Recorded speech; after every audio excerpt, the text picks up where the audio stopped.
Russia's costly military campaign in Ukraine has likely significantly depleted Russian equipment and manpower reserves necessary to sustain a successful large-scale offensive in eastern Ukraine, says the Institute for the Study of War.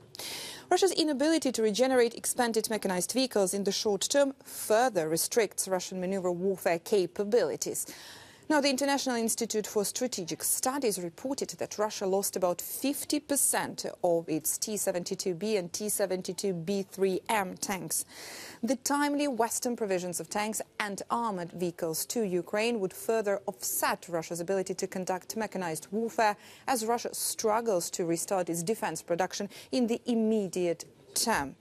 Ukraine likely continues to have a window of opportunity to initiate large-scale counter-offensives over the next few months, but its ability to do so likely rests heavily on the speed and scale at which the West provides it with necessary material, particularly tanks and armored vehicles. Now, the UK Defence Ministry adds that across Russia, the airspace forces likely maintain a largely intact fleet of approximately 1,500 crewed military aircraft, despite losing over 130 since the start of the invasion.